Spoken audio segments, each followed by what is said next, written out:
everybody. Here we are, day 24, and we're in John chapter 12. Hopefully you've already read through it. 19 verses that we're looking at today, and kind of 3 different stories we get. Hopefully you've read it and kind of already identified something that God was whispering to you. This is, from this point forward, we're in the final week of Jesus's life.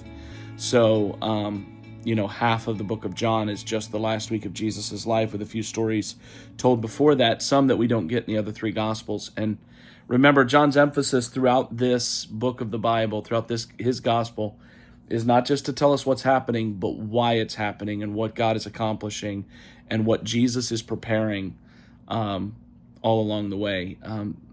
Today we reach the triumphant entry, and when we get to that point, it first addresses that Jesus had come into Bethany, where Lazarus was, who he had raised to life, with Mary, with Martha. And there's just one little phrase in there that stuck out to me today, and that is where it said that people were clamoring to want to talk to Lazarus. They wanted to get to Jesus and Lazarus. And the reason why is when you've got a compelling testimony like Lazarus had. He died, was dead 4 days, buried, the whole family was grieving, and then he's resurrected. And even the text says that he stunk.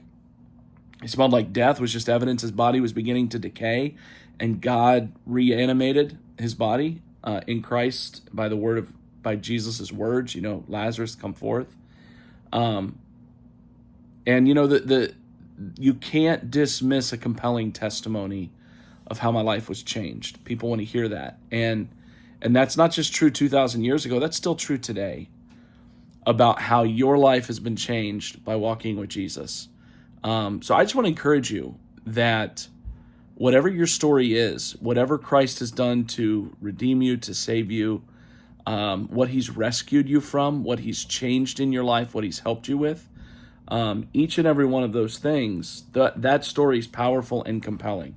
Don't dismiss your story. Well, I didn't rise back from the dead, or I didn't, I wasn't living on the street, or, I didn't lose my marriage, or I didn't, sometimes we have this kind of expectation or this assumption that a really dramatic story of faith, coming to faith in Jesus, is more impressive than something else. But you don't know what God can use to bring forth fruit. Going back to something else that we talked about earlier in this, and we'll actually talk about it more. We get into John 15.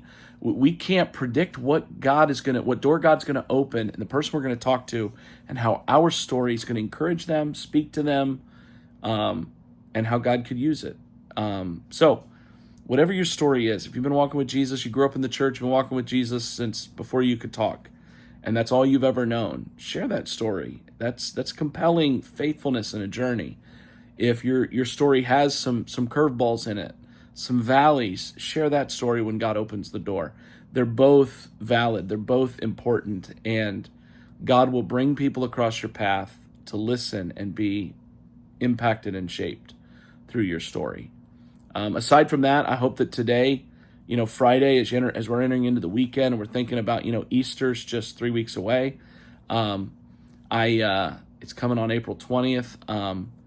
I hope that as we think about the triumphant entry into Jerusalem, that we're already getting excited about the celebration on Easter Sunday. And we've got a few awesome weeks coming up together as the church with our Family Sunday, and then with Compassion International, then Palm Sunday with baptisms, then Easter Sunday.